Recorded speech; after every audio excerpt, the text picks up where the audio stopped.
Gel से ले आने वाले प्रभु यीशु मसीह की अति पवित्र नाम में सब पवित्र लोगों में से बताओ। लवकरात लवकर येणाऱ्या प्रभू येशू ख्रिस्ताच्या अति पवित्र नावामध्ये सर्वांना ख्रिस्ती अभिवादन। प्रभु ने और भी एक दिन और एक अवसर हमें प्रभु के पवित्र उपस्थिति में आकर प्रभु के वचन सीखने के लिए मौका दिया आणि प्रभूने अजून एक दिवस आणि अजून एक वेळ प्रभूच्या उपस्थितीमध्ये येऊन त्याचं वचन शिकण्याकरता दिली। कल हम लोग देख रहा था कि विजयी जीवन के बारे में, आणि काल आपण विजय जीवनासंबंधाने पाहत होतो। ये दुनिया में विजयी जीवन बिताने के लिए सब चाहते हैं आणि या जगामध्ये विजय जीवन जगण्याची प्रत्येकाची इच्छा आहे, परंतु विजय प्रभु की ओर से आणि विजय जो आहे तो प्रभूच्या द्वारे आहे। अगर प्रभु के साथ हमारा नाता सही नहीं है तो विजय जीवन नहीं बिता सकते। आणि प्रभू सोबत आपले संबंध बरोबर नाही तर आपण एक विजय जीवन नाही जगू शकणार। क्योंकि आज ज्यादा आउटलाइन डालने की जरूरत नहीं, क्योंकि सुंदर आउटलाइन प्रभु दास ने दिया है। आणि आज रूपरेषा सांगण्याची गरज नाही, प्रभूच्या दासाने चांगल्या प्रकारे रूपरेषा दिलेली आहे। एक बार फिलिप राजा ने अपना बेटा अलेक्जेंडर को कहा, आणि एकदा फिलिप राजाने आपला पुत्र अलेक्झांडर याला असं म्हटलं, बेटे तुझे जानना है कि तू कौन है, आणि हे मुला तुला हे जाणायचं आहे की तू कोण आहेस, क्योंकि तू एक राजा का बेटा है। कारण तू एक राजाचा मुलगा आहे। तो अलेक्जेंडर को थोड़ा सा ऐसा थोड़ा गलत आदत था, आणि अलेक्झांडरला एक चुकीच्या काही सवयी होत्या, बचपन में थोड़ा सा गलती आदत था, आणि लहान वयामध्ये काही चुकीच्या त्याला सवयी होत्या, कई गलत लोगों के साथ वो घूमते फिरते थे, आणि चुकीच्या मुलांसोबत तो फिरत असे। ये जान करके उसका पिता फिलिप राजा ने कहा कि बेटे तुझे जानना है कि तू कौन है। आणि हे समजल्यानंतर फिलिप राजाने असं म्हटलं की हे बाळा तुला माहिती राहिला पाहिजे तू कोण आहेस। ये सुन करके अलेक्जेंडर ने एक निर्णय लिया, आणि ऐकल्यानंतर अलेक्झांडरने एक निर्णय घेतला, मैं एक राजा का बेटा है तो उसके न्याय में जीव, आणि मी जर एक राजाचा मुलगा आहे तर मी त्याच्याप्रमाणे जीवन जगेल। वो निर्णय उसको दुनिया में एक महान व्यक्ति का मानव बनाया, आणि तो निर्णय त्याला या जगामध्ये एक महान व्यक्ती बनवलं। आपको बोला बहुत आनंद से कहना चाहता हूँ, हम लोग कौन है हम लोग जानते हैं क्या? आणि मी तुम्हाला एक विचारू इच्छितो, आपण कोण आहोत आपल्याला माहित आहे का? आज भी बहुत लोग नहीं जानते कि मैं कौन हूँ। आजही पुष्कळ लोकांना ठाऊक नाही की मी कोण आहे। हम कौन है? आपण कोण आहोत? प्रभु का बेटा है, आणि आपण देवाचे पुत्र आहोत। कोई संदेह है क्या? काही शंका आहे का? नहीं है ना। नाहीये। जिन्होंने भी प्रभु यीशु मसीह को ग्रहण किया है उनको सबको प्रभु ने अपना संतान होने का अधिकार दिया है, आणि जितक्यांनी ख्रिस्त येशूचा स्वीकार केलेला आहे त्या सर्वांना पिता परमेश्वराने आपला पुत्र होण्याचा अधिकार दिलेला आहे। हमें उस अधिकार या वो बात को हमें समझने नहीं देना, ये विरोधी का लक्ष्य है। आणि ही गोष्ट आपल्याला समजून न देणं हे विरोधी सैतानाचा उद्देश आहे। और प्रभु में आने के बाद में उसके द्वारा हम चलाए जाना चाहिए, आणि प्रभू मध्ये आल्यानंतर प्रभूच्या द्वारे आपण चालविला गेलो पाहिजे। आपको मालूम जब दूसरा अध्याय का 14-15 वचन में हम पढ़ता है, आणि दुसरे करंथीकराचं पत्र त्याचा दुसरा अध्याय आणि त्याच्या 14 आणि 15 वचनामध्ये आपण अशा प्रकारे वाचतो, परंतु परमेश्वर का धन्यवाद हो जो मसीह में सदा हमको जय के उत्सव में लिए फिरता है। देखा, मसीह में हमको सदा, मसीह में हमको कभी कभी नहीं, आराधना को आने के समय में नहीं, सिर्फ संगति में आने के समय नहीं, सदा जय के उत्सव में। देखा, जय उत्सव के साथ, क्योंकि विजय प्रभु हमें उस विजयी राह पर ले चलता है। आणि आपला प्रभू हा विजय प्रभू आहे आणि तो आपल्याला नेहमी त्या विजय मार्गामध्ये घेऊन चालतो। फक्त संगतीमध्ये आला त्याच वेळेला नाही तर निरंतर तो आपल्याला त्या विजय मार्गामध्ये घेऊन चालतो। प्रभु के द्वारा चलाया जाना या प्रभु को जीना बहुत गहरा अर्थ है, आणि प्रभूच्या द्वारे चालविलं जाणं किंवा प्रभूच्या द्वारे जगणं खूप महत्वपूर्ण आहे। स्वर्गीय पिता का हमारे प्रति इच्छा क्या मालूम है? आणि स्वर्गीय पित्याची आपल्या संबंधाने इच्छा काय माहिती का? यीशु मसीह ने मत्ती 5 अध्याय का 48 वचन में कहता है, आणि मग ते त्याचं 5 अध्याय त्याच्या 48 वचनामध्ये प्रभू येशू ख्रिस्ताने अशा प्रकारे म्हटलं, जैसा तुम्हारा स्वर्गीय पिता सिद्ध है। देखा, स्वर्गीय पिता सिद्ध है, इसलिए तुम भी क्या करना?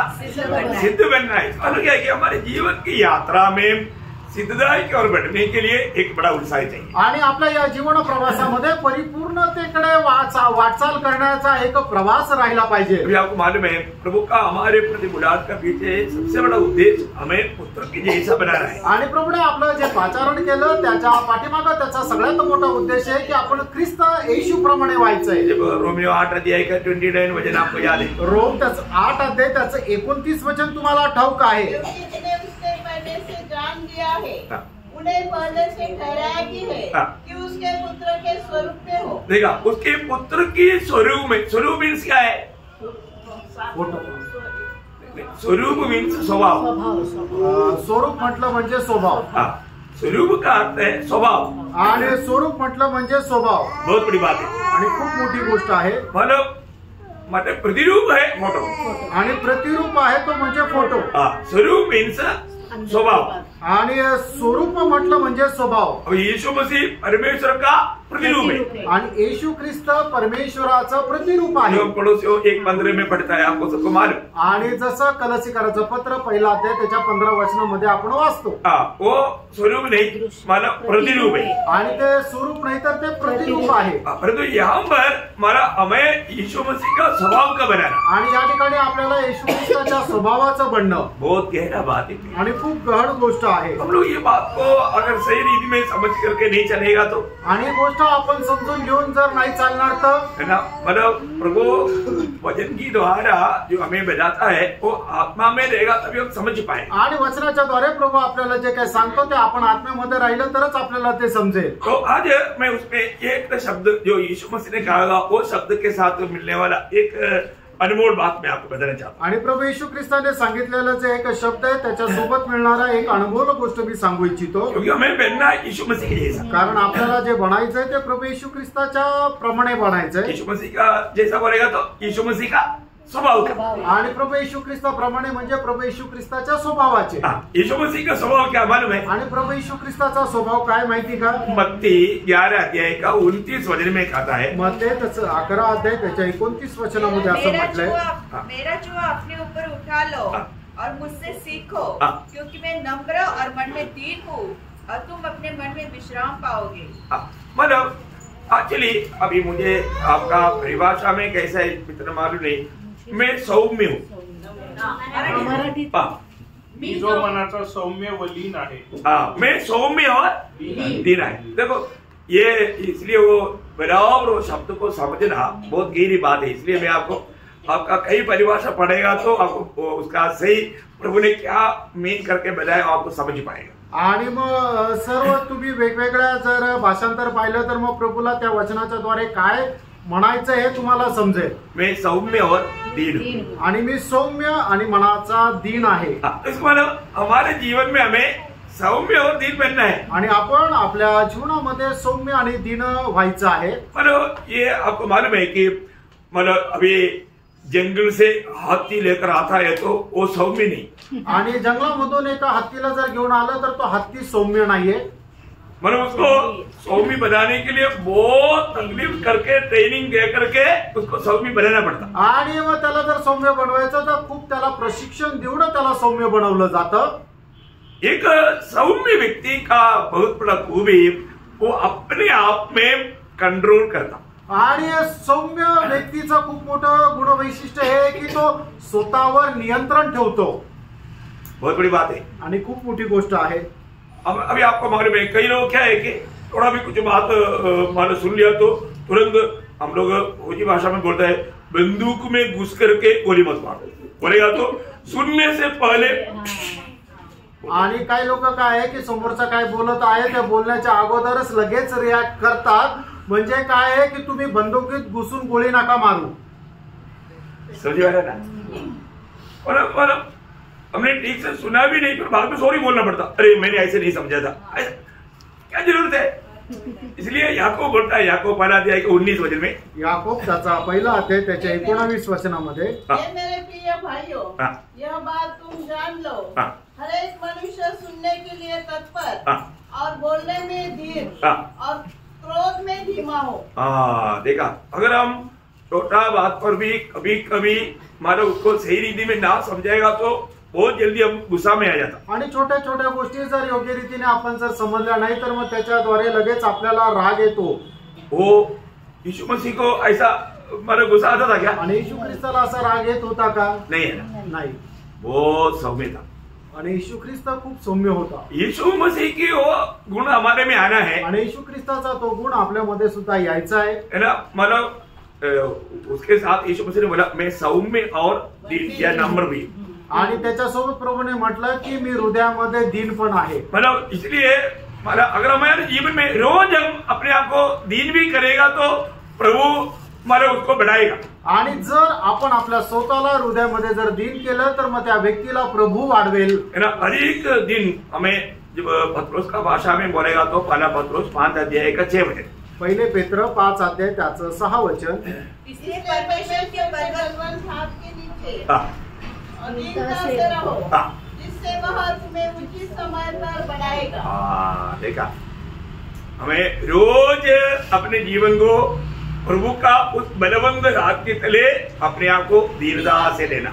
आणि दररोज आपण आपल्या स्वतःला परमेश्वराच्या सामर्थ्य हातामध्ये सोपून द्यायचंय. जरूर प्रभु उचित समय पर आपको बढ़ाएगा. आणि उचित वेळेला प्रभु आपल्याला उंच करेल. बहुत गंभीर बात है आणि खूप गंभीर गोष्ट आहे. वही बात को याकूब भी कहता है. याकूब 4 अध्याय है उसका 10 वचन. याकूब 4 अध्याय त्याचं 10 वचन. उनके सामने दीन बनो, तो वह तुम्हें शिरोमणि बनाएगा. देखा, वो तुम्हें शिरोमणि बनाएगा. आणि प्रभू समोर तुम्ही नम्र व्हा तर मग तो तुम्हाला शिरोमणी बनवेल. Praise the Lord. Praise the Lord. बहुत बड़ी बात है. आणि खूप मोठी गोष्ट आहे, है ना. हमारे जीवन में हमको ये बात को जानना है प्रियो, हम कहाँ तक प्रभु में आने के बाद में मतलब प्रभु की यीशु मसीह की उस स्वभाव में बढ़ पाता, ये बात को जानना. आणि प्रभू मध्ये आल्यानंतर कुठपर्यंत प्रभू येशू ख्रिस्ताच्या त्या स्वभावामध्ये आपण वाढत जातो, ही गोष्ट आपण स्वतःला पडताळायची. हम लोग ना ऐसे बातों में बहुत कमजोर है. आणि अशा गोष्टीमध्ये आपण खूप कमजोर आहोत. हम लोग शायद हो सकता है कि हम कई बातों में ना समझने के कारण कमजोर हो गया. आणि होऊ शकतात पुष्कळ गोष्टी न समजल्या कारणाने आपण कमजोर झालो असेल. म्हणून एक सौम्य व्यक्ति जब भी प्रतिकूल आ जाता है या कुछ निंदा वेदना में होता है तो उस बातों में वो प्रकोपित नहीं होता, प्रतिक्रिया नहीं करता. आणि जो एक सौम्य व्यक्ती आहे त्याच्या विरोधामध्ये कितीही खोट्या गोष्टी आल्या तरी सुद्धा त्या गोष्टीला तो विरोध करून प्रतिकार करत नाही, रिॲक्ट करत नाही. वो एक सच में एक मला सौम्य व्यक्ती का एक खूबी है. आणि सौम्य व्यक्तीचं ते एक गुण वैशिष्ट्य आहे किंवा एक स्वभाव आहे. उसमें पुराने में एक महान पुरुष था मोशा. आणि जुन्या करारामध्ये एक महान पुरुष होता मोशे. मोशा के बारे में लिखा है कि मोशा उस समय के लोगों में सबसे अधिक नम्र एक्चुअली वहां पर भी सौम्य स्वभाव का आना चाहिए. आणि मोशे संबंधाने अशा प्रकारे लिहिलेलं आहे की मोशे त्या काळामध्ये असणाऱ्या सर्व पुरुषांमध्ये सगळ्यात जास्त सौम्य होता. कहाँ लिखा? गणना किताब 12:3 में लिखा है. गणना 12 अध्याय त्याचा 3ऱ्या वचनामध्ये लिहिले. क्यों ऐसा लिखा है? असं का लिहिलंय? क्योंकि उसका 1-2 वचन जब पढ़ेगा तो त्याचं 1 आणि 2 वचन जर वाचलं तर मूसा ने मूसा ने कुशी स्त्री के साथ विवाह कर दिया था. इसलिए मरियम और हारून उसकी उस विवाहित कुशी स्त्री के कारण उसकी निंदा करने लगे. उन्होंने कहा, क्या यहोवा ने केवल मूसा ही के साथ बात की है? क्या उसने हमसे भी बात नहीं की? उनकी यह बात यहोवा ने सुनी. लेकिन यहाँ पर यह बात मोशा सुना तो कुछ रिएक्शन नहीं किया. आणि मोशेने ऐकल्यानंतर मोशेने त्याचा काही विरोध नाही केला.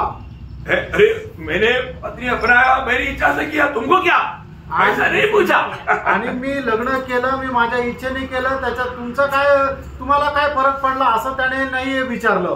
तुम मुझको मेरे बारे में ऐसे बोलेंगे, तुम कौन होता है, ऐसा नहीं बोला. आणि माझ्या बद्दल अशा प्रकारे बोलायला तुम्ही कोण लागले असं तो नाही बोलला. मतलब वहां पर मोशे को बहुत चिढ़ने वाला कार्य है. दोनों मिलकर भाई है बहन है, लेकिन दोनों ने किया जो काम है वो चिढ़ने वाला काम है. आणि मोशेचे हे भाऊ आणि बहीण आहे, पण त्यांनी केलेलं जे काम आहे ते खूप राग देणारं काम आहे. लेकिन मोशा वहां पर बहुत सौम्य रहा. आणि त्या ठिकाणी मोशे जो आहे तो खूप सौम्य राहिला. यही है. मतलब एक बात हमारे खिलाफ में होता है तो उसका हम लोग प्रतिक्रिया कैसा करता है उसमें मालूम पड़ता है कि हम कहाँ तक सौम्य है. आणि मग एखादी गोष्ट आपल्या विरोधामध्ये आल्यानंतर तिला कशा प्रकारे आपण प्रतिक्रिया करतो याच्यावरून समजतं की आपण किती सौम्य आहे. परमेश्वर का दिल का ऐसा दावीद. आणि देवाच्या हृदयाप्रमाणे असलेला दावीद में भी हम ये सौम्यता देख सकते. आणि दावीदामध्ये सुद्धा ही सौम्यता आपण पाहू शकतो. है ना. जब वो अबशालोम के सामने से भाग रहा था आणि अबशालोम समोर तो ज्या वेळेला पळून जात होता तब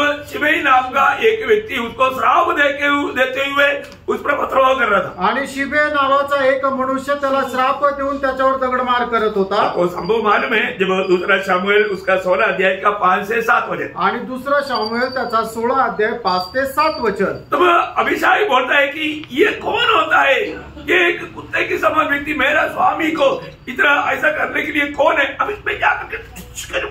आणि अभिषय म्हणतो की हा कोण एक तुच्छ मनुष्य की जो माझ्या स्वामीला अशा प्रकारे शिव्या देत आहे, आता मी जाऊन याला मारून टाकतो। वो उसका 9 से 12 तक वचनों में पढ़ता है आणि 9 ते 12 वचनापर्यंत आपण ते वाचतो। मतलब पर हम क्या देखते हैं, दावीद क्या उत्तर देता, आणि दावीद त्याचं उत्तर काय देतं? हाँ उसका 9 से 12 पढ़ता।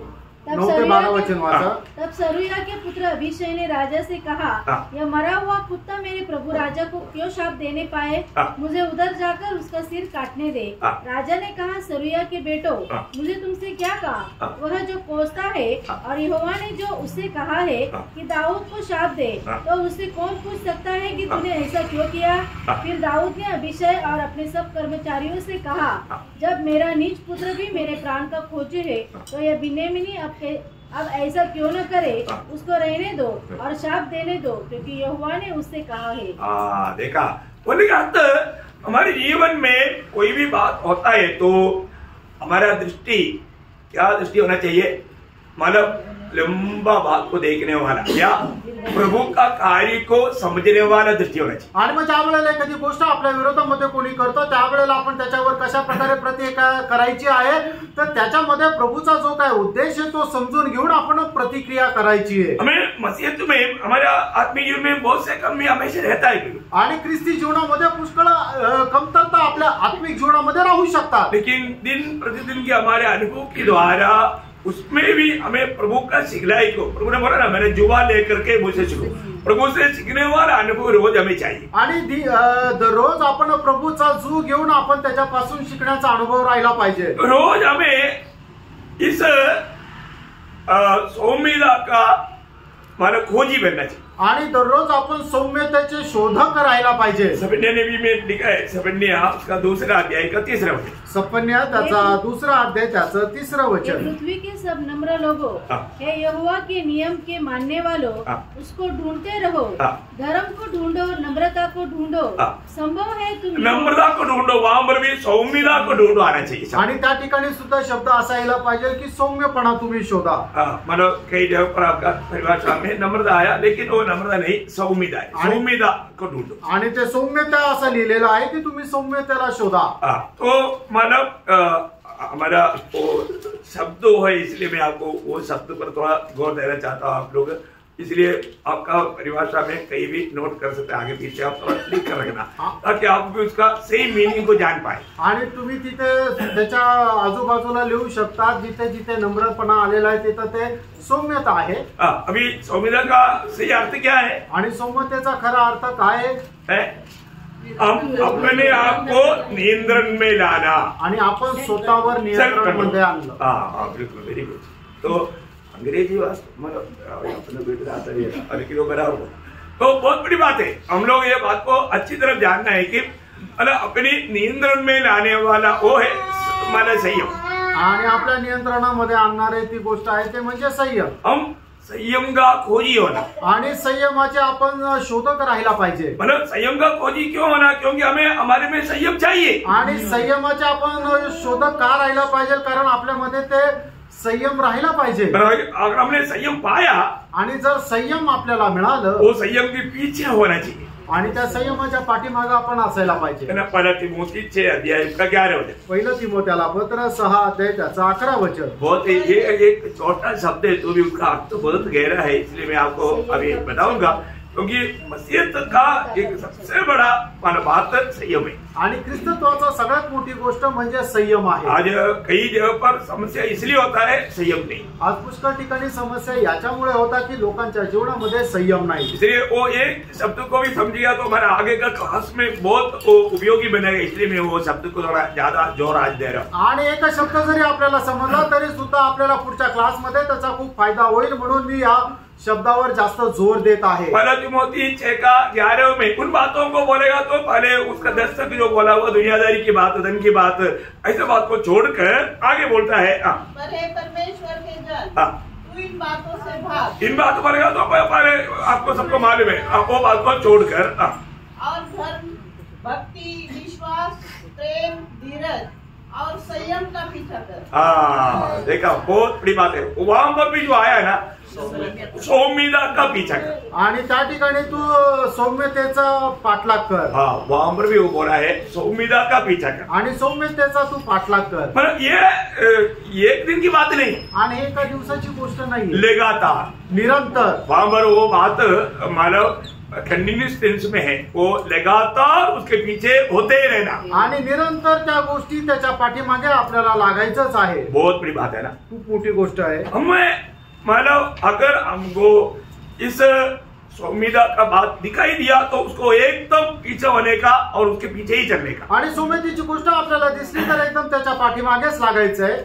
और एक प्रकार बोलेगा तो उसका एक आसानी बात मैं आपको बताता हूं, आणि त्याची एक सरळ सोपी गोष्ट मी सांगू इच्छितो। वो गलातियों 5 अध्याय का मानव 22-23 वचन में आत्मा का फल में ये स्वभाव गुण आप देख सकता है। आणि गलातीकराचं पत्र 5 अध्याय त्याच्या 22 आणि 23 वचनामध्ये आत्म्याच्या फळामध्ये आपल्याला हा गुण भेटू शकतो। वो उसका 23 वचन में आएगा वो, आणि त्याच्या 23 वचनामध्ये ते येईल, आएगा ना।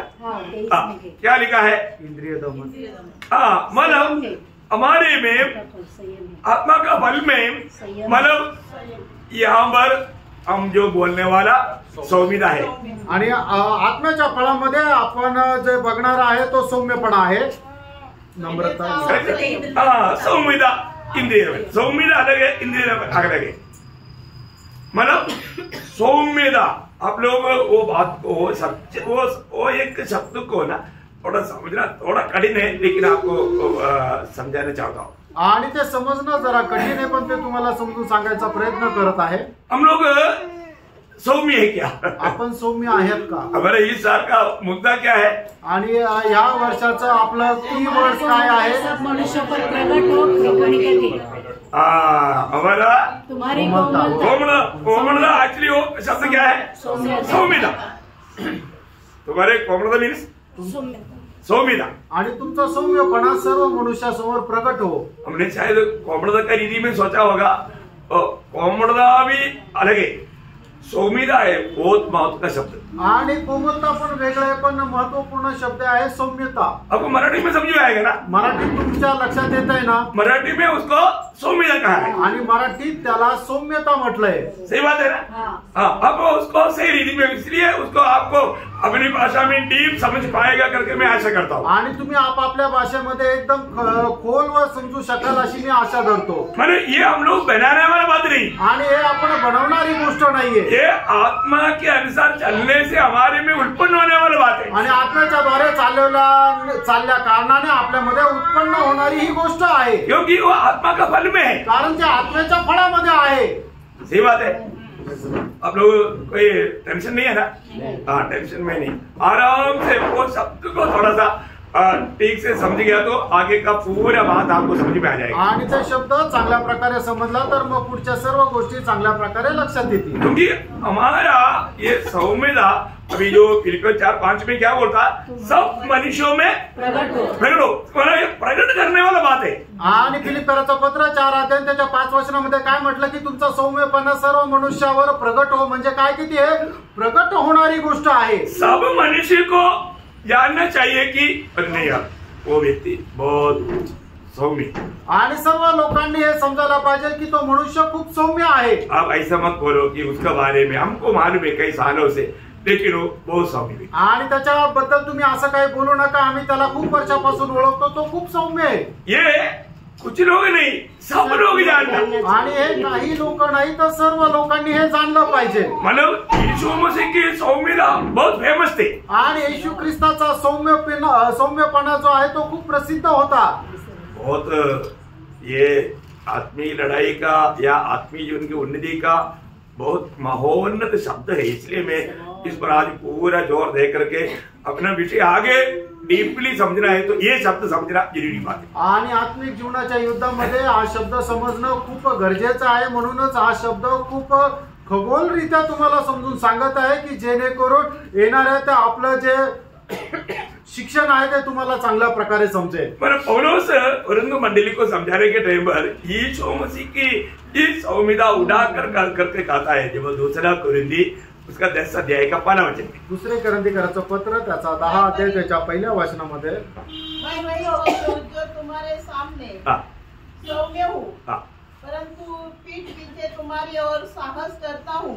तुमको मसीह की सौम्यता और कोमलता के कारण समझाता हूँ। मसीह की सौम्यता और कोमलता, मसीह की सौम्यता के कारण मैं ये बात समझा रहा हूँ। आणि ख्रिस्ताच्या सौम्यतेमुळे मी तुम्हाला एक गोष्ट समजून सांगत आहे। बहुत बड़ी बात है, खूप मोठी गोष्ट आहे। यीशु मसीह के पीछे चला हुआ पौलुस वो सौम्य व्यक्ति था, आणि प्रभू येशू ख्रिस्ताच्या पाठीमागे चाललेला प्रेषित पौल हा सौम्य मनुष्य होता। तो हमारे जीवन में ये सौम्य मतलब हमारा जीवन का आपस का मेल मिलाव के जीवन के लिए जरूरी बात है। आणि हा सौम्यपणा जो आहे तो आपसामध्ये एक होऊन राहण्याकरता गरजेचा आहे। आज बहुत जगह पर यहाँ मंडली जीवन में मेल मिलाव क्यों नहीं? आणि आज मंडळी जीवनामध्ये एकमेकांमध्ये ऐक्यता का नाही? मेल नहीं कर सकता क्योंकि उसमें सौम्यता नहीं, आणि ते एक नाही होऊ शकत कारण ते सौम्य नाहीये। सौम्यता सबसे इम्पोर्टेंट बात है, आणि सौम्यपणा सर्वात महत्वपूर्ण आहे। हम लोग देखा है कि मतलब यीशु मसीह की जुआ लेकर के चलना है तो हम लोग कैसा होना चाहिए?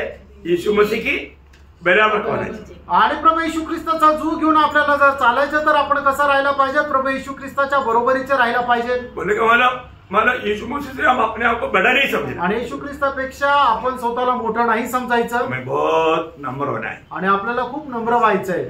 अगर ऐसा नहीं है तो जुआ लेकर के प्रभु से हम सीख नहीं पाए। आणि असं जर नाहीये तर प्रभूचा जीव घेऊन आपण त्याच्यापासून शिकू नाही शकणार। मंडली जीवन में क्या होता है, मैं बड़ा है, ऐसा कोई कोई लोगों को दिल में लगता है मैं कुछ तो बड़ा है, इसलिए उनके साथ मेल खाना बहुत मुश्किल है। आणि मंडळी जीवनामध्ये काही लोकांना असं वाटतं की मी याच्यापेक्षा मोठा आहे म्हणून त्याच्यासोबत एक होऊन राहणं कठीण राहतं। आपको मालूम है मतलब कई लोग मालूम ये जो मेल खाने के लिए अगर हम सौम्य नहीं है तो बहुत मुश्किल है। आणि जर आपण दुसऱ्या सोबत एक होण्याकरता जर सौम्य नाहीये तर मग आपण एक होऊ शकणार नाही। कई लोग अपना गलती मान करके क्षमा मांगेगा तो भी वो बोलते हैं मैं तेरे साथ मतलब नहीं मतलब मेल खा सकता। आणि जर कोणी आपली चूक मान्य करून समोरच्याकडे क्षमा जरी मागितली तरी समोरचा व्यक्ती जर सौम्य नाहीये तर मग तो त्याला क्षमा पण करत नाही आणि त्याच्यानंतर त्याच्याशी एक पण होऊन राहत नाही। ऐसा लोग प्रभु में कैसे लेगा? आणि मग असे लोक प्रभू मेचे कसं काय घेतील? क्योंकि प्रभु में हम क्या बोलता, कारण प्रभू मेच्यामध्ये आपण काय म्हणतो? मेरा प्रभु के साथ और मेरा भाई बहनों के साथ अच्छा बहन है। आणि माझं प्रभू सोबत आणि भाऊ मंडळीच्या भाऊ बहिणींसोबत चांगलं एक ऐक्यता आहे। आप मेल ना रखते हुए मेज पे शामिल नहीं हो सकता। आणि तुम्ही एक न राहता मेजामध्ये सहभागी नाही होऊ शकत। शरीर को पहचानना, आणि आपण शरीराला ओळखायचंय।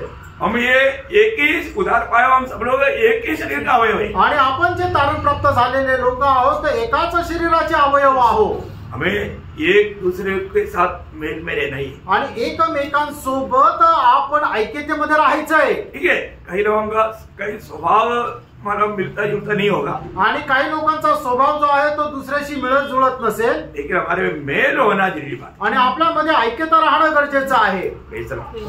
बहुत ये एक की बात पर बाइबल में छूट दिया है, आणि एकाच गोष्टीमध्ये बायबलमध्ये जरा स्वातंत्र्य दिलेलं आहे। आपको मालूम इब्रानियों 12:14 में क्या लिखा? आणि इब्रिकराचं पत्र 14 अध्याय आणि त्याच्या 12 वचनामध्ये काय लिहिलेलं आहे? ध्यान से समझना है, आणि इसको गलत नहीं समझना, आणि त्याला चुकीचं नका समजू, लक्षपूर्वक चांगल्या प्रकारे समजून घ्या। सबसे मेल मिलाप रखो, सबसे मेल मिलाप रखो, और उस पवित्रता की खोजी हो जिसके बिना कोई प्रभु को कदापि न देखेगा। अब देखिए, अगर आपको आपस में दिल में नफरत कड़वाहट है, मेल नहीं खा सकता, तो आप जरूर आप हमारा दिल में कपड़ा है, दिल में अशुद्धि है, दिल पवित्र नहीं है, और प्रभु को कदापि नहीं देख सकता। आणि जर आपण आपल्या भावा बहिणी सोबत एक होऊन नाही राहू शकत तर मग आपण प्रभूला कधी पाहू शकणार नाही। लेकिन आपका दिल साफ है, आणि तुमचं मन साफ आहे। कैसा?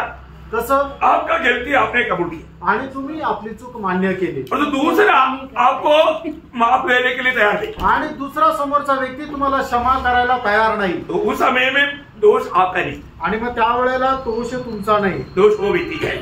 दोष त्या व्यक्तीचा आहे। इसलिए प्रभु का वचन में एक छूट दिया, माना रोमियो 12:18, आणि रोम त्याचा 12:18 जहाँ तक हो सके, जहाँ देखा बाकी कभी भी देखो, जहां तक हो सके तो प्रेम करो, ऐसे नहीं, जहां तक हो सके तो क्षमा करो, ऐसे भी नहीं, जहां तक हो सके तुम भरकर सब मनुष्य के साथ हाँ। मेल मिलाप रखो। माना ये नहीं हो सकता। क्या समझा? कुछ लोगों के साथ मेल मिलाप नहीं हो सकता, आणि सगळ्याच लोकांसोबत आपण एक मन होऊन नाही राहू शकत। लेकिन जब तक आप में ये जो कोमलता, मानो सौम्यता नहीं है, तो आप माना आत्मा की एकता में नहीं रह सकते। आणि जोपर्यंत तुमच्यामध्ये सौम्यपणा नाहीये तोपर्यंत आत्म्याच्या ऐक्यतेमध्ये तुम्ही नाही राहू शकत। यदि ये सौम्यता, ये जो गुण, ईश्वरीय गुण, ये यीशु मसीह का जो गुण हमारे में आ जाएगा, तो हमारे में कभी भी में तो बात आएगा। आणि प्रभू येशू ख्रिस्ताचा सौम्यपणा जर आपल्यामध्ये आला तर आपल्यामध्ये कधीही वादविवाद होणार नाही। हमें रोज यीशु मसीह की उस स्वभाव में बढ़ना है, आणि दररोज आपल्याला येशू ख्रिस्ताच्या त्या स्वभावामध्ये वाढायचंय, हमें मसीह के जैसा बनना है, आणि आपल्याला ख्रिस्त येशू प्रमाणे व्हायचंय। वो यीशु मसीह के जैसा बनना पड़ेगा, तो उसका स्वभाव जैसा बनना है। आणि येशू ख्रिस्ताप्रमाणे व्हायचं म्हणजे येशू ख्रिस्ताच्या स्वभावाप्रमाणे व्हायचंय। इसलिए जब एफेसियों उसका 4 अध्याय 2-3 वचन पढ़ लो अभी आगे। इफिसकराचं पत्र 4:2 आणि 3 वचन वाचा। अर्थात सारी दीनता और सौम्यता सहित और धीरज धरकर प्रेम से एक दूसरे की सह लो और मेल के बंध में आत्मा की एकता रखने का यत्न करो। हाँ, देखा, मतलब क्या है कि यहाँ पर ये जो सौम्यता ये गुण आ गया तो आत्मा में एक बनकर रहने में कोई दिक्कत नहीं। आणि सौम्यपणा हा जर गुण आपल्यामध्ये आला तर आपल्याला आत्म्यामध्ये एक होऊन राहायला काही अडचण नाही। तो इसमें ये दीनता हमें परमेश्वर के साथ और मनुष्य के साथ दोनों तरफ से होना चाहिए। आणि हा सौम्यपणा जो आहे तो मनुष्यासोबत आणि परमेश्वरासोबत दोघां संबंधाने राहिला पाहिजे। आज हमारा दिल क्या गवाही, आज आपलं हृदय आपल्याला काय साक्ष देतं? जैसा अभी पौलुस ने हमारा प्रेरितों का 24 अध्याय का 16 वचन में कहता है, आणि प्रेषित त्याचा 24 अध्याय आणि त्याच्या 16 वचनामध्ये प्रेषित पौल अशा प्रकारे म्हणतो, मैं आप भी यत्न करता हूँ, आप ही यत्न करता हूँ, माना वो भी एक लड़ाई है, मैं आप ही एक यत्न करता हूँ कि परमेश्वर की और मनुष्य की ओर मेरा विवेक सदा निर्दोष रहे। देखा कितना बड़ी बात है हमारा। देखो अभी यहाँ पर बैठा हुआ प्रचार करने वाला मेरे दिल में आप लोगों के प्रति क्या है आपको मालूम नहीं, आणि प्रचार करणारा मी तुमच्या संबंधाने माझ्या मनामध्ये काय आहे तुम्हाला माहित नाही। मैं तो ऑटो से बोल रहे कि मतलब मैं सबको बहुत प्यार करता हूँ, आणि मी माझ्या ओठाने तर म्हणेल मी तुमच्या सगळ्यांवर खूप प्रेम करतो, तो मैं हो सकता है दिल में किसी से नफरत भी करता हूँ, आणि होऊ शकतं मी माझ्या मनामध्ये कोणाचा द्वेषही करत असेल, है ना। लेकिन प्रियो ये प्रभु के उपस्थिति में नहीं चलता, आणि देवाच्या उपस्थितीमध्ये हे नाही चालत। हमें वो एक सच्चा गवाह बनकर के जी नहीं सकते। आणि खरा एक साक्षीदार होऊन जीवन नाही जगू शकत। पौलुस बोलता है प्रभु की तरफ से और मनुष्य की तरफ से, दोनों तरफ से मेरा विवेक निर्दोष है। बोलेगा तो किसी का प्रति मेरे दिल में कोई नफरत, कड़वाहट या कोई ऐसा कोई नो कंप्लेंट। आणि मनुष्य संबंधाने आणि देवा संबंधाने माझा विवेक जो आहे तो निर्दोष आहे, म्हणजे काय की मला कोणाही संबंधाने कुठल्या प्रकारचा मत्सर द्वेष नाहीये। वो एक सौम्य व्यक्ति का चिन्ह है, आणि सौम्य व्यक्तीचं ते चिन्ह आहे। तो इसलिए अभी हमें परमेश्वर के साथ मानव सौम्य रहने का अर्थ क्या? आणि देवासोबत सौम्य राहणं याचा अर्थ काय? आज भी बहुत लोग प्रभु के साथ सौम्य नहीं, आणि आजही पुष्कळ लोक प्रभू सोबत सौम्य नाही। ये कैसा हम पहचान पाएगा? आणि आपण कसं काय ओळखू शकेल? जानो, ते जाणून घ्या। याकूब 1 अध्याय 21 वचन। याकूब त्याचा 1 अध्याय त्याचं 21 वचन। देखिए बहुत गंभीर बात है, आप अगर ध्यान से थोड़ा मतलब जो उधार भी नहीं पाया ना, ध्यान से सुनेगा तो भी आप समझने लायक है। इतना सरल नीति में आपको समझा रहा। आणि ज्याचं तारण सुद्धा नाही झालं त्याला सुद्धा त्याने जर लक्षपूर्वक हे वचन जर वाचलं आणि समजलं तर त्याला सुद्धा हे समजेल अशा प्रकारे मी सांगत आहे। परमेश्वर के साथ का सौम्यता आणि परमेश्वरासोबत असणारा सौम्यपणा, परमेश्वर की उपस्थिति में परमेश्वर का वचन सुनने वाला वचन को स्वीकारने के ऊपर है, वो सौम्यता से स्वीकारना है. आणि मग देवाच्या उपस्थितीमध्ये देवाचं वचन स्वीकारणं आहे, त्याला म्हटलं जातं सौम्यपणा. सही बात है. खरं आहे. पढ़ लीजिए पहला याकूब पहला अध्याय 21 वचन. इसलिए सारी मलिनता और बैर भाव की बढ़ती को दूर करके उस वचन को नम्रता से ग्रहण कर. नहीं, वो नम्रता नहीं, सौम्यता आना चाहिए. म्हणून सर्व मलिनता व उद्धव असलेला दुष्टभाव सोडून तुमच्या जीवांचे तारण करण्यास समर्थ असे मुळावलेले वचन सौम्यतेने. देखा, सौम्यतेने. मराठी बहुत मेरे को अच्छा लगता क्योंकि ओरिजिनल आता जाता. Praise Lord. इसलिए मैं अभी मराठी ही बोलूंगा. अभी आगे को आपका जरूरत नहीं पड़ेगा. अभी प्रेज लॉर्ड. तो हाँ बिल्कुल चलेगा ना. ओके, तो बहुत बड़ी बात है. हमें एक बात को जानना है कि मतलब वो सौम्यता से वचन को ग्रहण करे. वचन को सौम्यता से ग्रहण करना आणि वचन जे आहे ते सौम्यपणे स्वीकारायचं आहे. ये बहुत बड़ी बात है आणि ही खूप मोठी गोष्ट आहे. और एक बात जानेगा तो हमारे प्रति प्रभु का इच्छा जानने के बाद वो इच्छा पूरा करने के लिए हमें सौम्यता चाहिए. आणि प्रभूची आपली या संबंधाने इच्छा जाणल्यानंतर ती इच्छा पूर्ण करण्यामध्ये आपल्याला सौम्यपणा राहिला पाहिजे. सौम्यता हमेशा हमें परमेश्वर का पूर्ण अधीन बन जाने का, मतलब या प्रभु का इच्छा में बना रहने का हमें सहायता करता. आणि सौम्यपणा जो आहे तो आपल्याला देवाच्या इच्छेमध्ये राहण्याकरता सहाय्य करतो. हम अपनी इच्छा के लिए कभी प्रभु से लड़ेगा नहीं. आणि आपण आपल्या स्वतःच्या इच्छेकरता प्रभूशी कधी लढणार नाही. हम लोग जाने अनजाने कई बार प्रार्थनाओं में अपनी इच्छा पूरा करने के लिए प्रभु के साथ लड़ता है. आणि आपण प्रार्थनेमध्ये कळत न कळत आपली इच्छा पूर्ण करण्यामध्ये प्रभूशी भांडण करतो. ऐसा नहीं करना. असं नाही करायचं. है ना. जब यीशु मसीह की सौम्यता या हमें जानना है. आणि येशू ख्रिस्ताचा सौम्यपणा आपण या ठिकाणी जाणायचा आहे. है ना. जब मत्ती उसका 26 अध्याय का 39 में आणि मग त्याचा 26 अध्याय त्याच्या 39 वचनामध्ये उस गत्सेमने बाग में जब प्रभु यीशु मसीह पिता से प्रार्थना कर रहा है आणि गत्सेमने बागेमध्ये येशू ख्रिस्त पिता परमेश्वराकडे ज्या वेळेला प्रार्थना करत आहे, क्या यीशु मसीह की प्रार्थना पिता नहीं सुनेगा? आणि येशू ख्रिस्ताची प्रार्थना प्रभू ऐकणार नाही का? जरूर सुनेगा आणि निश्चितच ऐकेल. मतलब पिता ये तुझसे संभव है, ये प्याला मुझे हटा दो, इतना प्रार्थना करके बंद किया होता वो प्याला जरूर हट जाता था. आणि पिता तुझ्याकडून हे शक्य आहे, हा प्याला माझ्यापासून दूर कर असं बोलून जर प्रभू येशू ख्रिस्ताने आपली प्रार्थना जर बंद केली असती तर तो प्याला बाजूला झाला असता. परंतु प्रभु ने ऐसा नहीं किया. प्रभूने असं नाही केलं. वो है प्रभु का सौम्यता. आणि तो आहे प्रभूचा सौम्यपणा. प्रभु बोलता है कि तो भी मेरा इच्छा नहीं तेरी इच्छा. आणि प्रभू म्हणतो तरी सुद्धा माझी इच्छा नाही तर तुझी इच्छा. ये बहुत बड़ी गंभीर बात है. आणि प्रियांनो ही खूप गंभीर गोष्ट आहे. हमारे में वो सौम्यता है क्या? आपल्यामध्ये तो सौम्यपणा आहे का? मतलब प्रभु ने या पिता की इच्छा के अनुसार कुछ भी मन कार्य को सामना करने के लिए तैयार होने वाला सौम्यता. आणि पिताच्या इच्छेच्या अनुसार काही करायला तयार होणारा तो सौम्यपणा है ना. एक देखो एक सौम्य व्यक्ति ही अपना प्राण प्रभु के लिए उंडेल सकता है. आणि एक सौम्य व्यक्तीच आपला जीव प्रभु करता द्यायला तयार होईल. वो हम लोग आगे अभी देखने वाला है. उस पे जाने से पहले ये इसलिए ये शब्द का गौरव थोड़ा आपको समझाना चाहिए. आणि पुढे जाऊन आपण ती गोष्ट पाहायला जाणार आहे, म्हणूनच या वचनाचं गांभीर्य मी तुम्हाला सांगत आहे. आज हमारे में यीशु मसीह का वो जो स्वभाव जो है सौम्यता कहाँ तक प्रभु में आने के बाद में बढ़ गया, ये बात को हमें स्वयं पड़ेगा. आणि प्रभू मध्ये आल्यानंतर प्रभू येशू ख्रिस्ताचा जो सौम्यपणाचा स्वभाव आपल्यामध्ये कुठपर्यंत वाढला हे गोष्ट आपण पारखून बघायला पाहिजे. कई बार हम प्रभु के वचन में वचन सुनता है, वचन सुनने के समय में प्रभु के दास के द्वारा आलोचना हमें स्वीकारने के लिए अच्छा मन नहीं, पर हम सौम्य नहीं. आणि पुष्कळ वेळा प्रभूच्या उपस्थितीमध्ये येतो आणि प्रभू त्याच्या दासाच्या द्वारे आपल्याशी बोलतो, पण तरी सुद्धा प्रभूच्या दासाच्या द्वारे आलेलं जे वचन आहे ते स्वीकारणार आपल्यामध्ये सौम्यपणाचं मन नाही. कई लोग उस समय में दांत पीसता है आणि त्यावेळेला पुष्कळ लोक दात खातात, उनका चेहरा बदल जाता, त्यांचा चेहरा बदलतो.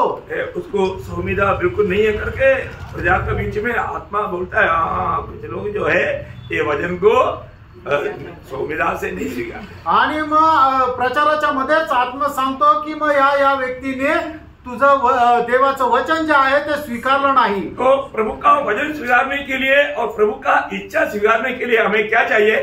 सौम्यता चाहिए. आणि प्रभूचं वचन स्वीकारण्याकरता आपल्याला काय पाहिजे तर सौम्यपणा पाहिजे. ये प्रभु के साथ का संबंध है. आणि हे प्रभू सोबतचा असणारा संबंध आहे. बाकी मनुष्य के साथ के संबंध में आणि मनुष्याच्या सोबत असणाऱ्या संबंधामध्ये गलातियों 6 अध्याय का 15 वचन, गलातीकाराचं पत्र 6 अध्याय त्याचं पहिलं वचन. हे भाइयों, यदि कोई मनुष्य किसी अपराध में पकड़ा भी जाए तो तुम जो आत्मिक हो सौम्यता के साथ ऐसे को संभालो. सौम्यता के साथ ऐसा लोगों को संभालना. और सौम्यता नहीं रहेगा तो आप गया आपका खाई में आप खुद डूब जाएगा. आणि तुमच्या जीवनामध्ये जर सौम्यता नसेल आणि तुमच्या विरोधामध्ये कोणी जर कार्य केले तर लगेच तुम्ही त्याचा विरोध करून भांडण कराल आणि त्याच्यामध्ये तुम्ही डुबून जाल. पण देवाचं वचन असं सांगतं की ज्या वेळेला तुमच्या विरोधामध्ये कोणी असं करल त्या वेळेला तुम्ही जे सौम्य आहात अशा लोकांना सांभाळा. अभी मेरा खास ऐसे जगह पर सब आप सौम्यता जोड़ करके पढ़ने से बहुत अच्छा है. आपको बहुत बराबर उसका गहरा अर्थ समझे. आणि विशेष करून अशा जे वचन येतं त्याच्यामध्ये जिथे नम्रपणा आलेला आहे, नम्रता हा शब्द हिंदीमध्ये जो आलेला आहे, मराठीत त्याचं खरं भाषांतर हा सौम्यता आहे. तुम्ही ते वाचलं तर मग तुम्हाला त्याचा जास्त फरक मिळेल. दुसरा तिमोथी 2 अध्याय 26 वचन, दुसरं तिमोथेला पत्र त्याचा 2 अध्याय त्याचं 26 वचन. और इसके द्वारा उसकी इच्छा पूरी करने के लिए सचेत होकर शैतान के फंदे से छूट जाए. 25 आपका 25 में. वह विरोधियों को सौम्यता से समझाए. विरोधियों को सौम्यता से समझाए. आपका 25 में हमारे 26. Okay sorry. तो सौम्यता से हम उनको समझाए आणि सौम्यपणाने आपण त्यांना समजून सांगावं. हमारा हर एक व्यवहार में ये सौम्यता बहुत जरूरी बात है. आणि आपल्या प्रत्येक व्यवहारामध्ये हा सौम्यपणा खूप गरजेचा आहे. जब पत्रोस बोलता है पहला पत्रोस 3 अध्याय के 15 वचन में तुम्हारा आशा का बारे में कोई तुम्हें पूछता है तो उनको उत्तर कैसे देना? सौम्यता से उत्तर देना. आणि तुमच्या आशा संबंधाने तुम्हाला कोणी जर विचारलं तर त्याला उत्तर एकदम सौम्यपणाने द्यायचंय. आज का जीवन में अगर आप सौम्य नहीं बनेगा ना, अभी हमारा ये विजय जीवन का सबसे बड़ा गहरा हमारा लक्ष्य क्या है? हम स्वर्ग राज्य में या 1000 साल के राज्य में हमें भी हमारा प्रवेश मिले. आणि आपल्या विजय ख्रिस्ती जीवनाचं रहस्य काय की त्या 1000 वर्षाच्या राज्यामध्ये आपल्याला सुद्धा प्रवेश मिळावा. इसका महत्व अच्छी तरफ आपको समझना. प्रभु की इच्छा है तो एक दिन 1000 साल का राज्य में भाग लेने का महत्व के बारे में वो एक शब्द का आपको बताऊंगा. आणि 1000 वर्षाच्या राज्यामध्ये भाग घेण्याचं जे महत्व आहे त्याचं महत्व एक दिवस तुम्हाला मी सांगेल. एक बड़ा तोहफा है पियो. आणि ते एक मोठं पारितोषिक आहे और बहुत गहरा बात है. आणि ती खूप गहन गोष्ट आहे. मैं आग्रह करता हूँ अभी आप इस प्रकार मानव एक सौम्य बनेगा, अनुग्रह आशीष क्या मिलेगा? आणि मग तुम्हाला आशीर्वाद काय भेटेल ना? जब मत्ती 5 अध्याय का 5 वचन, मत्ती 5 अध्याय त्याचं 5 वचन. धन्य है वे जो सौम्य है क्योंकि वे पृथ्वी के अधिकारी होंगे. देखा एक्चुअली ये शब्द भजन संहिता का एक शब्द है. आणि कारण हे जे वचन आहे ते स्तोत्र संहितेचं एक वचन आहे. भजन संहिता से प्रभु ने उड़ाकर कहा है 37 का 11. आणि स्तोत्र 37 त्याचं 11 वचन. परंतु सौम्य लोग पृथ्वी के अधिकारी होंगे. देखा इसको मतलब क्या है ना, माना ये आज जो ये श्रापित पृथ्वी के बारे में नहीं, आणि आताची जी श्रापित पृथ्वी त्याच्या संबंधाने नाही, 1000 साल का राज्य आणि 1000 वर्षाचं राज्य. आप एक पृथ्वी का अधिकारी होकर के आप राज्य करेगा. आणि तुम्ही पृथ्वीचे अधिकारी होऊन राज्य करा. कौन राज्य करेगा? आणि कोण राज्य करेल? जो सौम्य है. आणि जे सौम्य आहे. अभी कॉम्पिटिशन आणि आगे कॉम्पिटिशन. आणि मग याच्यानंतर आपण एकमेकांमध्ये स्पर्धा ठेवली पाहिजे. सब लोग मेरे साथ सहमत हो जाएंगे आणि सगळे माझ्यासोबत सहमत व्हाल, है ना? कोई भी मैं आपको डांटेगा तो भी आप थोड़ा गुस्सा से नहीं देखेगा. आणि मी रागवलं तरी सुद्धा तुम्ही रागाने नाही पाहायचं. तुम्ही मुझे डांटने का अधिकार है. कारण मला रागवण्याचा अधिकार आहे. आपको मुझे डांटने का अधिकार. आणि तुम्हाला मला रागवण्याचा अधिकार नाही. सही बात है. खरं आहे. मैं आपको थप्पड़ मारेगा तो, आणि मी तुम्हाला जर चापट मारली तर आप वापस मारेगा. तुम्ही परत मला माराल. भरोसा पे एक बार कोशिश करेगा. तुमच्यावर विश्वास ठेवून तुम्हाला एकदा मारून बघतो. बाप रे, फिर तो गया. अच्छा ठीक है, वो नहीं करेगा ऐसा. तो बहुत बड़ी बात क्या है ना, अभी हमें भविष्य में मृत्यु का हम अधिकारी बनेगा। कौन लोग बनेगा? आणि अपमृत्यूचे अधिकारी कोण लोक होतील? सौम्य बनेगा। जे सौम्य आहे ते। ऐसा लोगों का और एक आशीर्वाद क्या मालूम है? आणि अशा लोकांना मिळणारा अजून एक आशीर्वाद काय माहिती? अगला सचमुच में सौम्य है तो। आणि खरोखर तुम्ही सौम्य आहात तर। 25 वचन संहिता का 9 वचन आणि स्तोत्र 25 त्याचं 9 वचन। वह सौम्य लोगों को न्याय की शिक्षा देगा। हाँ, वह सौम्य लोगों को अपना मार्ग दिखाएगा। देखा, सौम्य लोगों को न्याय के मार्ग में प्रभु चलाएगा। बहुत बड़ा गंभीर बात है ना प्रियो। आज लोग न्याय का मार्ग मालूम नहीं उनको, और तो प्रभु किसको सिखाएगा? सौम्य लोगों को सिखाएगा। आणि लोकांना प्रभूचा न्यायाचा मार्ग माहिती नाही, पण प्रभू ते कोणाला शिकवेल तर जे सौम्य लोक आहेत त्यांना शिकवेल। और उसका पहचान पत्र क्या है? आणि त्याची ओळख पत्र काय आहे? यशायाह 29 का 19 आणि यशायाह त्याचा 29 अध्याय त्याचं 19 वचन। सिय्योन के लोगों, तुम सौम्य लोग यहोवा के कारण फिर आनंदित होंगे। हाँ, सौम्य लोग यहोवा के कारण फिर आनंदित होंगे। हाँ, वो उनका आनंद ऐसा आनंद रहेगा, एकदम भयंकर आनंद रहेगा। आणि मग त्यांचा भयंकर असा आनंद राहील। बहुत बड़ी बात है अभी, आणि खूप मोठी गोष्ट आहे। अभी ये सब बात हमने सीखा, लेकिन हम कैसा सौम्य बन सकता है उसका कुछ मार्ग है क्या? आणि हे सगळं काही शिकलं, पण आपण सौम्य कसं काय होऊ शकतो त्याचा काही मार्ग आहे का ये जानना है, ते जाणायचंय। पहली बात, सौम्य बनना है तो यीशु मसीह जैसे हमें क्षमा दिया वैसे सबको क्षमा दे। आणि जर आपल्याला सौम्य व्हायचं तर त्याच्यासाठी सगळ्यात पहिली गोष्ट प्रभू येशू ख्रिस्ताने जसं आपल्याला क्षमा दिली तसं आपण सगळ्यांना क्षमा द्यायची आहे ना। हमारे दिल में हम किसी को किसी भी प्रकार हमें हमारे साथ कोई भी गलत व्यवहार किया, उसको हमारा दिल में कोई नफरत कलवार नहीं रखना, दिल से माफ करना। आणि कोणी जर आपल्या विरोधामध्ये कुठलं काम केलं तर आपण आपल्या मनामध्ये त्याच्या संबंधाने कुठल्या प्रकारचा कटुपणा न ठेवता संपूर्ण हृदयाने त्याला क्षमा करायची आहे। मला एफेसियन 4:32 और कोलोसियों 3:13, सिर्फ कोलोसियों 3:13 तो पढ़िएगा, दोनों शब्द पढ़ने के टाइम में। इफिसकाराचं पत्र 4 अध्याय त्याचं 32 वचन, कलसीकाराचं पत्र 3 अध्याय त्याचं 13 वचन। और यदि किसी को किसी पर दोष देने का कोई कारण हो, तो एक दूसरे की सह लो और एक दूसरे के अपराध क्षमा करो। जैसे प्रभु ने तुम्हारे अपराध क्षमा किए, वैसे तुम भी करो। हाँ, देखो, प्रभु ने हमारी अपराध क्षमा किया क्योंकि प्रभु मतलब सौम्य है। आणि प्रभूने आपल्या अपराधांची आपल्याला क्षमा केली कारण प्रभू सौम्य आहे। यदि ये गुण हमारे में नहीं है तो, आणि हा गुण जर आपल्यामध्ये नाहीये तर हम उदार पाया बोलना व्यर्थ हो जाएगा। आणि आपण तारण प्राप्त केलं हे बोलणं व्यर्थ होईल। क्यों? का? उनका बारे में दूसरा पत्रोस 1 अध्याय का 9 वचन कहता है। दुसरे पेत्र त्याचा 1 अध्याय त्याच्या 9 वचनामध्ये आपण असं वाचतो, क्योंकि जिसमें ये बातें नहीं, वह अंधा है और धुंधला देखता है और अपने पिछले पापों से धुलकर, देखा, तू अपना पिछले पापों से धुलकर शुद्ध होने को भूल बैठा है। अपने को मिला हुआ पाप क्षमा को भूल गया। आणि आपल्याला मिळालेल्या पापांची क्षमा तो विसरून गेला। नहीं, ऐसा सौम्य लोग नहीं करते। आणि जे सौम्य लोक आहेत ते असं नाही करणार। हमें मिला हुआ पाप क्षमा को हमेशा याद रखना। आणि आपल्याला मिळालेल्या पापांची क्षमा नेहमी आपण लक्षात ठेवायची। हमें कितना बड़ा पाप क्षमा मिला आणि आपल्याला किती मोठी पापांची क्षमा मिळाली, और हमें दूसरे को देना है तो बहुत छोटा सा मतलब करना है कि हमको क्षमा देने में हम कभी भी मतलब पीछे नहीं होना है। आणि दुसऱ्याला क्षमा देण्यामध्ये आपण कधीही मागे नाही जायचंय। और दूसरी एक बात भी मैं आपको बताऊं, आणि आपल्याला सौम्य होण्याकरता दुसरी अजून एक गोष्ट, कोई भी बात पर जल्दी गुस्सा से जंप ना करे। आणि कुठल्याही गोष्टीवर लगेच रागून त्याच्या विरोधाने करायचा। हमने पढ़ा था याकूब 1 अध्याय का 19 वचन, और एक बार नहीं है ना, आप बहुत कॉमन है, आप तो वो सौम्य है, अब दोनों वो सौम्य। प्रभु धन्यवाद। बोलो। हे मेरे प्रिय भाइयों, यह बात तुम जान लो, हर एक मनुष्य सुनने के लिए तत्पर और बोलने में धीर और क्रोध में धीमा हो। क्रोध में भी धीमा होना।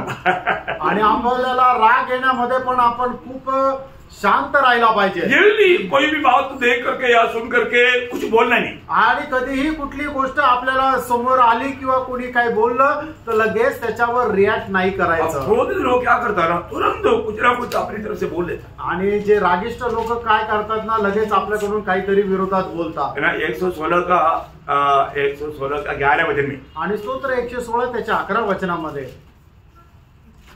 मैंने उतावली से कहा सब मनुष्य झूठे हैं। हाँ देखा, मतलब मैं जल्दीबाजी में कहा, जल्दीबाजी मत करना आणि तुम्ही काही गडबड करू नका.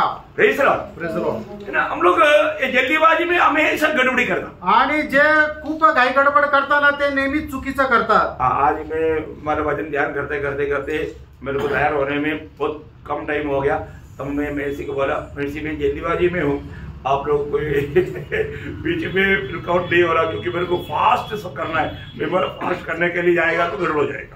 आणि मला आज तयार होण्याकरता जरा लेट झालं, वेळ खूप कमी होता मला तयार होण्याकरता, म्हणून मी सिस्टरला सांगितलं की मी आता एकदम घाई गडबडीमध्ये, तुम्ही काही मला अडखळण करू नका. बहुत बड़ी बात. आणि खूप मोठी गोष्ट आहे. हमारे जीवन में विरोधी मौका देख करके हमें धोखा देगा, आणि विरोधी आहे ते संधी पाहून आपल्याला फसवेल. और हमें ये जो अभी आपको मालूम है, ये संविदा हमें सिखाने के लिए प्रभु पिता परमेश्वर ने हमें किसका संगति दिया. आणि हा सौम्यपणा आपल्याला शिकवण्याकरता पिता परमेश्वराने आपल्याला कोणाच्या सहभागितेमध्ये बोलवलेले आहे. पुत्र का संगति. आणि पुत्राच्या सहभागितेमध्ये बोलवलंय. पुत्र के संगति में रहने वाले व्यक्ति सौम्यता सीखना चाहिए. आणि पुत्राच्या सहभागितेमध्ये राहणारा जो व्यक्ती आहे त्याने सौम्यपणा शिकायला पाहिजे. परंतु जब आप दोस्ती चुनेगा, दोस्ती मित्र चुनेगा, आणि ज्या वेळेला तुम्ही मित्र म्हणून कोणाला निवडाल, ध्यान देना, त्यावेळेला लक्ष द्या. वो व्यक्ति के बारे में थोड़ा समझ लेना. आणि त्या व्यक्ती संबंधाने थोडी समज ठेवा. नीति वचन 22 अध्याय का 24-25 वचन पढ़ा. नीति सूत्र 22 अध्याय 24 आणि 25 वचन. क्रोधी मनुष्य का मित्र न होना, और झट क्रोध करने वालों के संग न चलना. हाँ, झट या जल्दी क्रोध करने वाला लोगों के संगति में चलेगा तो आप भी वही सीखेगा. आणि पटकन ज्याला राग येतो त्याच्यासोबत जर चालाल तर तुम्ही त्याच्यापासून ते शिकाल. और उसका भारी नुकसान आपके जीवन में आएगा. आणि त्याचं भयंकर मोठं नुकसान तुमच्या जीवनामध्ये येईल. और थोड़ा कहीं ऐसा न हो कि तू उसकी चाल सीखे, तू उसका चाल सीखेगा, तेरा प्राण फंदे में फंस जाएगा. फंदे में फंस जाएगा. आणि तू जसा वागतो तसं तू वागायला लागशील आणि तुझा जीव जो आहे त्याला फासामध्ये फसशील. हमारे जीवन में अभी आपको मालूम है, यीशु मसीह के पीछे, मतलब यीशु मसीह को पकड़ने के लिए आया, उस समय में तुरंत पत्रोस ने तलवार निकाला, गला काट रहा था, लेकिन क्या इस्तेमाल करके पहले नहीं था, कट या काट, अच्छा हो गया. आणि मग ज्या वेळेला प्रभू येशू ख्रिस्ताला पकडण्याकरता सैनिक आले त्यावेळेला पेत्राने एकदम घाई गडबडीत आपली तलवार काढली आणि समोरच्याचा गळा कापण्याचा त्याने प्रयत्न केला, पण त्याला तलवारबाजीचा एवढा तो अभ्यास नसल्या कारणाने त्याचा कान कापला गेला. देखो, हमारे सामने आने वाला हर एक प्रतिकूल का पीछे भी प्रभू का एक हाथ है. आणि आपल्या जीवनामध्ये येणाऱ्या प्रत्येक प्रकारच्या प्रतिकूलच्या पाठीमागे प्रभूचा हात राहतो. वो हाथ हमें देखना है. तो हात आपल्याला पाहायचा आहे. अभी हमारा ऐसा अवस्था में प्रभु ने क्या बोला मालूम है. आणि आता अशा अवस्थेमध्ये प्रभूने काय म्हटलं माहिती का. यीशु मसीह उस बात को कितना सौम्यता से सामना किया. आणि येशू ख्रिस्ताने त्या गोष्टीचा किती सौम्यपणाने सामना केला. प्रभु पत्रोस को पूछता है. आणि प्रभू पेत्राला विचारतो. यूहन्ना 18 अध्याय का 11 वचन में. योहान 18 अध्याय 11 वचनामध्ये. तब यीशु ने पतरस से कहा, अपनी तलवार म्यान में रख. जो कटोरा पिता मुझे दिया है, देखा, जो कटोरा पिता मुझे दिया है, क्या मैं उसे न पीऊं. देखा, पियो. हमें इतना सौम्यता होना चाहिए, जो भी मेरा पिता मुझे देता है वो कितना भी मांगा हो तो भी मैं उसको पीऊंगा. आणि आपल्यामध्ये एवढा सौम्यपणा राहिला पाहिजे की पिता मला जो कटोरा देतोय तो कितीही कडू असला तरी सुद्धा आपल्याला तो प्यायचा आहे. बहुत बड़ी बात है. खूप मोठी गोष्ट आहे. अगर हमने प्रभु यीशु को अपना प्रभु माना है, आणि येशू ख्रिस्ताला आपण जर आपला प्रभू मानला आहे तर, है ना, अभी आपको मालूम है पिता ने हमें कहां पर रखा, मसीह में रखा. आणि पित्याने आपल्याला कुठं ठेवलं, ख्रिस्तामध्ये ठेवलं. और मसीह हमारे लिए कौन है. प्रभु हमारा ज्ञान है. आणि येशू ख्रिस्त कोण आहे तर आपलं ज्ञान आहे. ये पहला कुरिन्थी 12 अध्याय का 24 और 30 ये दोनों वचन में लिखा है. आणि पहिले करंथीकराचं पत्र पहिला अध्याय त्याचं 24 वचन आणि 30 वचन या दोन्ही वचनामध्ये लिहिलंय. प्रभु यीशु मसीह हमारा ज्ञान बन गया है तो, आणि येशू ख्रिस्त जर आपलं ज्ञान झाला आहे तर एक उसका खास लक्षण है. आणि त्याचं एक विशेष असं लक्षण आहे. वो बात बोल करके ये संदेश में अभी फिलहाल समाप्त. आणि ती गोष्ट बोलून आता मी हा संदेश संपवेल. है ना, याकूब 3 अध्याय का 13 वचन. याकूब त्याचा 3 अध्याय त्याचं 13 वचन. तुम में ज्ञानवान और समझदार कौन है. जो ऐसा हो वो अपने कामों को अच्छे चाल चलन से उस नम्रता सहित प्रकट करे जो ज्ञान से उत्पन्न होती है, वहां सौम्यता है। देखिए एक बहुत बड़ा गहरा बात है आणि खूप गहन गोष्ट आहे। अपने जीवन में हमें जो भी काम करता है वो सौम्यता से प्रकट है। आणि आपण आपल्या जीवनामध्ये जे काही काम करतो ते सौम्यपणाने प्रगट करायचे। यीशु मसीह अगर हमारा ज्ञान बन गया आणि येशू ख्रिस्त जर आपलं ज्ञान झाला तर स्वर्गीय ज्ञान पाया हुआ लोगों का चिन्ह क्या है? आणि स्वर्गीय ज्ञान प्राप्त झालेल्या लोकांचं चिन्ह काय आहे? वापस एक बार पढ़िएगा ध्यान से, मैंने जो बोला वो शब्द मिला करके पढ़ना। अपने ज्ञानवान और समझदार कौन है? जो ऐसा हो वह अपने कामों को अच्छे चाल चलन से उस सौम्यता सहित प्रकट करे, उस सौम्यता सहित प्रकट करे जो ज्ञान से उत्पन्न होती। देखा मानो यीशु मसीह से ये बात आया, वो बात प्रकट करने के समय में सौम्यता से प्रकट करे। आणि येशू ख्रिस्तापासून जे ज्ञान आपल्याला मिळालं ती गोष्ट प्रकट करत असताना आपण ते सौम्यपणाने प्रकट करायचंय। क्या अनमोल बात है आणि काय अनमोल गोष्ट आहे ना। ये जरूरी बात है कि हमारे जीवन में अगर हम प्रभु में आया और हमारे में वो सौम्यता नहीं है तो प्रभु का महिमा नहीं हो सकता। आणि आपण प्रभू मध्ये आल्यानंतर आपल्यामध्ये जर सौम्यपणा नाहीये तर आपल्या जीवनाच्या द्वारे प्रभूचा गौरव होऊ शकणार नाही। हमको प्रभु का वचन में लिखा हुआ सच्चाई से दूर करने के लिए विरोधी कोशिश में, आणि देवाच्या वचनामध्ये लिहिलेले जे सत्य त्याच्यापासून दूर करण्याकरता विरोधी प्रयत्नशील आहे। ये किसको नहीं समझेगा? आणि हे कोणाला नाही समजणार? उन अविश्वासियों आणि त्या अविश्वासणाऱ्याला। परंतु विश्वासियों को ही समझेगा। आणि जे विश्वासू आहे त्यांना हे समजेल। एक क्लास अभी आपको बहुत सरल रूप में समझा करके मैं आशा करता हूँ, क्योंकि मैं इतना स्लो गया। आणि हा क्लास तुम्हाला सरळ रीतीने समजला अशी मी आशा धरतो, कारण खूप हळूहळू पुढे गेलो। एक और वचन मला दूसरा कुरिन्थी 4:3-4 आणि दुसरे करंथीकरांचं पत्र 4 अध्याय त्याचा 3 आणि 4 वचन। परंतु यदि हमारे सुसमाचार पर पर्दा पड़ा है तो यह नष्ट होने वालों ही के लिए पड़ा है और उन अविश्वासियों के लिए जिनकी बुद्धि संसार के ईश्वर ने अंधी कर दी है, ताकि मसीह जो परमेश्वर का प्रतिरूप है उसके तेजोमय सुसमाचार का प्रकाश उन पर न चमके। प्रियो एक बात यहाँ पर बैठ करके जो आप वचन सुन रहे ना, अब ये जानना मतलब शैतान का लक्ष्य क्या है? आप ये वचन पर विश्वास ना करें, वो उसका फोष्क है, उसका झूठ है, वो धोखा है। और जो आपका कर्तव्य है ये वचन को पूरा दिल से विश्वास करे, माने। आणि तुम्ही या ठिकाणी बसलेला असताना देवाचं वचन जे तुमच्याकडे येतं त्याच्या पाठीमागे सैतानाचा उद्देश हा राहता की तुम्ही त्या वचनावर विश्वास करून ते वचन स्वीकारू नये, पण तुम्ही काय करायला पाहिजे की त्याच्यावर विश्वास करून ते वचन आत्मसात करायचं आहे। प्रियो आप ये वचन को ध्यान करके आना, कल जो अपन जो जा रहा है ना बहुत डीप बातों में, आपको बहुत डीप बातों में उतरना है। ये ध्यान करके एक बार ध्यान करके आप लोग कल प्रभु को उपस्थित में आए। आणि आता आपण जे वचन मनन केलं ते तुम्ही मनन करून उद्या या, कारण आपण खूप अधिक गहन मध्ये जाणार आहोत। हाँ, तो ये सौम्यता से आपको ये वो वचन को ग्रहण करना आणि सौम्यपणाने हे वचन तुम्हाला स्वीकार करायचं आहे। कई बार लोग वचन ग्रहण नहीं कर पाया क्योंकि वो सौम्य होकर के नहीं आए। आणि पुष्कळ वेळा लोक वचन स्वीकारू नाही शकले कारण ते सौम्य होऊन नाही आले। तो ये वचनों की तरफ आप सबको बहुत आशीष दे। आणि प्रभू या वचनाच्या द्वारे तुम्हाला खूप आशीर्वाद देव, प्रभु को महिमा मिले, प्रभूला गौरव मिळो। आमेन। आमेन।